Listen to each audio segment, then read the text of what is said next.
Ham-like hands hung from his shirt sleeves. A short, thick neck rose from the collar. A stubby white beard almost hid Gramps' lips, and he had an aquiline nose, piercing eyes, and a leonine mane of white hair. Gramps' voice sounded like a lion's roar as he said, "You the boy from the orphanage?" "Yes, sir," Bud said, still trying to conduct himself as a man should. "Got a name?" Gramps asked caustically. "Yes, sir," the boy said.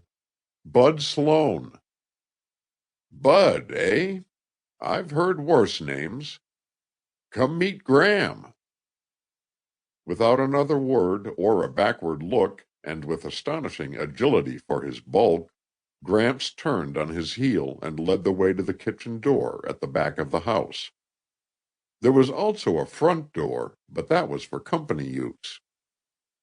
Bud felt better when he saw 4 cattle in a pasture near the barn. 2 horses raised inquiring heads over the bars of the paddock, pigs grunted in their sty, and chickens, ducks, and turkeys roamed at will around the farmyard. Then a big and furry farm collie came trotting slowly toward the house. Bud almost smiled. He had always understood animals. He did not know why, unless it was because they always accepted him for what he was, and never cared where he came from or who supported him. His most cherished memory of the orphanage was a pet kitten he had had there. His first heartbreak had come when the kitten had been killed by a passing car. Seeing the animals here seemed somehow to remove half his burdens. Bud turned for a last look at the dog before Gramps opened the door and he entered the kitchen to meet Gram. "Why, Allen, how wonderful you're here at last." Bud writhed, for although his proper name was Allen, he hated it. Gram was taller than Gramps and slim. Her hair was gray. 60 years and 11 children had left their mark on her face and work-worn hands, but her tread was lithe and easy as she advanced on Bud. When she stooped to enfold him in her arms, she seemed taller than the Eiffel Tower. Gram planted a resounding kiss on his cheek. "Welcome, Allen, and may you be happy with us." Bud sputtered and squirmed away from Gram. It was the first time he could remember being kissed, and he considered it a degrading experience. He looked up to see Gramps regarding him balefully. "You told me your name was Bud," Gramps snorted. "It is." "Pooh," said Gram. "It's Allen written on the card, and it's Allen I'll call him.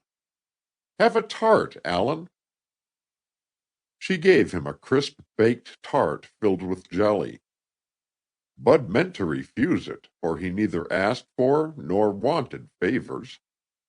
But a boy's hunger asserted itself, and he accepted it, mumbled his thanks, and began to eat it, looking around the kitchen as he did. He noticed only that it was much smaller than the kitchen at the orphanage, and that the huge, old-fashioned wood-burning range, the wooden cupboards, the pantry off the kitchen, and the worn furniture and scuffed linoleum looked shabby in comparison with the antiseptic, modern appointments of the orphanage kitchen. Bud finished the tart and, stealing a glance into the adjoining living room, saw a mounted buck's head peering glassily back at him.